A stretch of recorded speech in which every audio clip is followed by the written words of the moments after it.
Hello दोस्तों, good morning. मेरा नाम धीरज और आप देख रहे हैं धीरज सीटेट एकेडमी।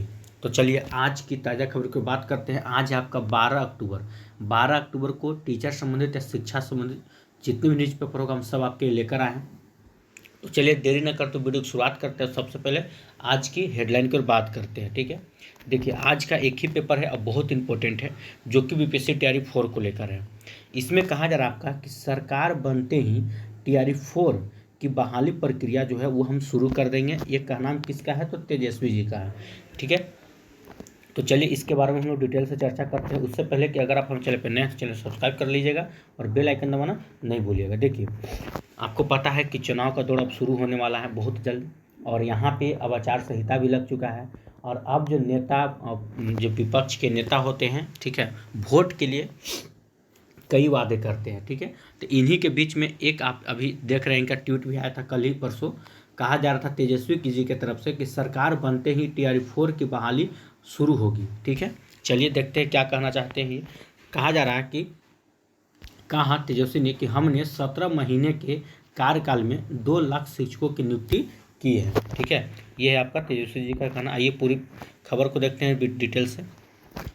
यहाँ पे कहा जा रहा है कि नेता प्रतिपक्ष तेजस्वी प्रसाद यादव ने कहा कि महागठबंधन की सरकार बनते ही टीआरई 4 के तहत होने वाली बहाली की प्रक्रिया अविलंब शुरू की जाएगी। मतलब बहुत जल्द जो है आपका उसको शुरू कर दिया जाएगा। ठीक है, कहते हैं कि शनिवार को सोशल मीडिया एक्स पर ट्वीट करके तेजस्वी ने टीआरई 4 में हुई देरी के लिए सरकार पर निशाना भी साधा है। ठीक है, और क्या कहते हैं कि उन्होंने कहा कि 17 महीने के कार्यकाल में हमने बिना पेपर लीक के सफलतापूर्वक टीआरई 1 और टीआरई 2 के तहत 2 लाख से अधिक शिक्षकों की नियुक्ति की है। बात तो सही है। देखिए हम ये नहीं कह रहे हैं कि आप वोट किसको दीजिएगा किसको नहीं दीजिए, ये आपका अपना अधिकार है। ठीक है, लेकिन हाँ, नेता उसी को चुनिएगा जो आपके लायक हो। ठीक है, अभी आपको पता होगा, फिर जब से तेजस्वी यादव जब हटे हैं तो अभी आप देख ही रहे हैं, टीआरई 3 होने में 1 साल लग गया।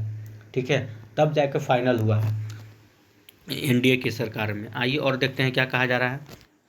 कहा जा रहा है यहाँ पे कि 1,30,000 पदों पर बहाली की प्रक्रियाधीन कराई हमारी सरकार। ठीक है, इनका क्या नाम है, जब हमारी सरकार जाने के बाद सरकार ने मार्च में ही घोषणा की थी कि टीआरई 4 के अंतर्गत जल्द ही 1,27,000 पदों पर शिक्षकों की बहाली की जाएगी। बात तो सही है, जब ये नहीं रहे थे तब कहा गया था कि जब जो सरकार थी, ठीक है, सत्ता में, उनका कहना था कि हमारी मतलब सरकार जो होगा 1,27,000 पर टीआरई 4 की बहाली की प्रक्रिया शुरू की जाएगी। ठीक है, इसके बाद कहा जा रहा है कि तेजस्वी ने सीएम नीतीश कुमार के पोस्ट को साझा करते हुए कहा कि अब सरकार ने 1 लाख पद को अचानक से घटा दिए। और घटा के कितना कर दिया गया है? तो 27,000 के आसपास में कर दिया गया है। तो बात ये है, यहाँ पे देखिए साफ साफ बात है, बात आ रहा है चुनाव की। ठीक है, वोट जो देना है आपको सोच समझ के देना, वो आपका अपना अधिकार है, आपको जैसे देना है, जिसको देना है दीजिएगा। लेकिन वैसे स्टूडेंट जो बीपीएससी टीआरई 4 के या कंपटीशन लेवल में तैयारी कर रहे हैं, उनके लिए एक सजा होगा। आप देख लीजिए, जहाँ भी बीजेपी की सरकार है, जहाँ भी एनडीए की सरकार है, वहाँ पे वैकेंसी का नामो निशान नहीं है। ठीक है, अब ये तो बिहार में था कि चलिए भाई गठबंधन की सरकार हुआ, इन्हें दोनों पार्टी मिलकर 17 महीने में कुछ बहाली दिया गया है, बात की बात है। ठीक है, लेकिन इस बार आप मत चुकिएगा, जो लाठी खाए हैं आप अपने पीठ पे, उसका जवाब जरूर लीजिएगा वोट के समय। ठीक है, नहीं तो इस बार अगर जहाँ गलती हुआ तो टीआरई 4 तो छोड़िए, वैकेंसी दूर दूरों तक आपको नज़र नहीं आने वाली है। ठीक है, तो वही कहा जा रहा था कि आप लोग को पता भी होगा कितना मुश्किल से हम लोग डोमिसाइल नीति लागू करवाए थे टीआरई 4 में।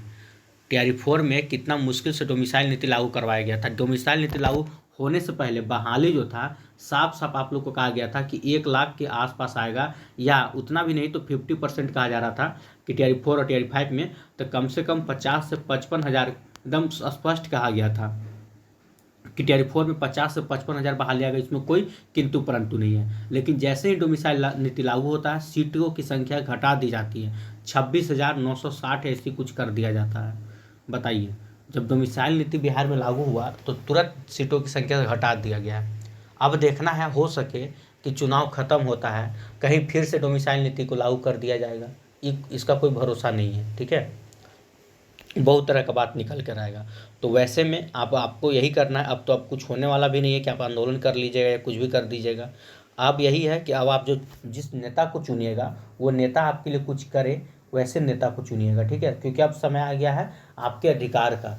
अब आप दिखाइए कि कैसे आपको क्या करना है, ठीक है। पैसा के लालच में या कुछ ये सब के लालच में, जातिवाद के लालच में ना आकर आप वोट दे दीजिए कि नहीं ऐसे है वैसे है। बाकी तो आप खुद समझदार है, इस पर ज़्यादा टिप्पणी करना उचित नहीं है।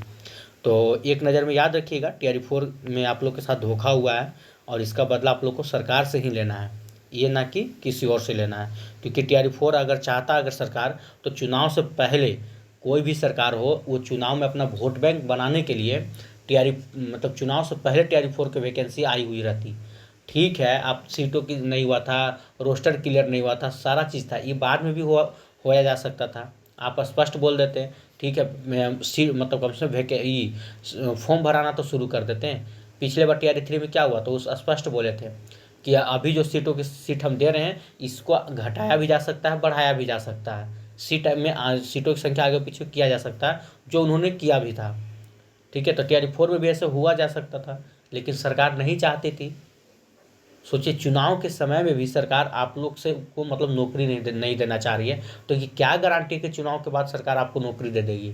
जो लोग आस लगाए बैठे हैं कि सरकार बोला है कि नवंबर दिसंबर में आप लोग का परीक्षा हो जाएगा, डेट निकाल दिया गया। आपको क्या लगता है इतना आसान है कि डेट निकाल दिया परीक्षा का तो उसमें हो जाएगा, नवंबर में आपको फॉर्म भरा लिया जाएगा?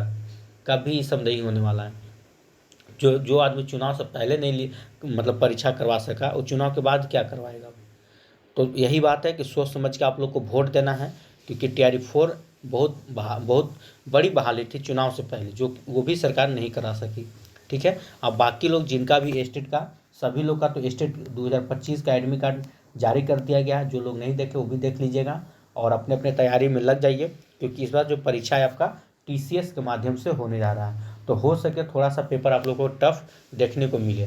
क्वेश्चन का जो पैटर्न है वो थोड़ा सही ढंग से होगा, ठीक है। पहले तो कोई भी ले लेता था तो जैसे तैसे होता था, तो थोड़ा सा इस पर अभी आप नज़र रखिएगा, ठीक है। तो चलिए फिलहाल आज के लिए इतना ही। अगर वीडियो अच्छा लगा तो वीडियो को लाइक कीजिएगा, चैनल सब्सक्राइब कीजिएगा, इससे ज़्यादा शेयर जरूर कीजिएगा। फिर कल मिलते हैं। जय हिंद, जय भारत।